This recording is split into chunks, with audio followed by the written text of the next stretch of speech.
अगदी सुरुवातीपासूनच दादांनी एक स्वप्न पाहिले होते. जे काबाड कष्ट, यातना, दुःख माझ्या वाट्याला आले आहे ते माझ्या मुलांच्या वाट्याला येऊ नये हे स्वप्न साकारत असताना त्यांनी अफाट कष्ट वेचले. रक्ताचं पाणी करत, पै जमवत दादांनी आम्हा भावंडाच्या शिक्षणासाठी अहोरात्र मेहनत घेतली आणि त्याचेच फळ म्हणून आज आम्ही सर्व भावंड शिक्षण घेऊन आमचे भविष्य उज्ज्वल करू शकलो. हे केवळ दादांमुळे शक्य झाले.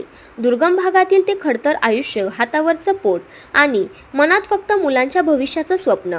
अशिक्षित असूनही ज्यांनी आम्हाला जगातील सर्वात मोठं शिक्षण दिलं ते म्हणजे कष्ट आणि जिद्द. माझे दादा, लहानपणी जेव्हा मी पडायचे तेव्हा तुम्ही हात देऊन उठवायचे. आज आयुष्याच्या वळणावर जेव्हा मन थकतं तेव्हा पुन्हा एकदा तोच आधार शोधत असते, पण समोर फक्त तुमची शांत तस्वीर दिसते. तुम्ही असताना जगाची भीती वाटायची नाही, कारण मला माहिती होतं की मागे माझा बाप उभा आहे.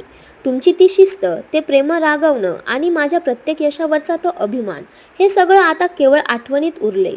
तुम्ही जाताना फक्त स्वतःलाच घेऊन गेला नाहीत, तर माझ्या हक्काचं सुरक्षित कवचसुद्धा सोबत घेऊन गेलात. नातवंडांविषयी असणारं प्रेम. आयुष्यभर काबाड कष्ट करताना त्यांनी कधी स्वतःच्या शरीराची पर्वा केली नाही.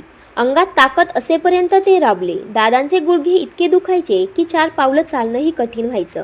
घरातून बाहेर पडताना होणाऱ्या वेदना त्यांच्या चेहऱ्यावरच्या स्पष्ट दिसायच्या. नातवंडांप्रती असलेलं तुमचं प्रेम वेगळ्या कोणत्या भाषेत सांगण्यापेक्षा डोळ्यांसमोर येतो तो पाळणा, जो तुम्ही तुमच्या छोट्या नातवासाठी हट्टाने घेतला होता. आम्ही किती वेळा म्हणालो, दादा नका जाऊ, आम्ही आणू ना पाळणा, पण तुमचा तो मायेचा हट्ट आमच्या काळजाला भिडणारा होता. माझ्या नातवासाठी पाळणा मीच निवडणार, त्याला झोका मीच देणार, हे तुमचे शब्द आजही कानात घुमतात.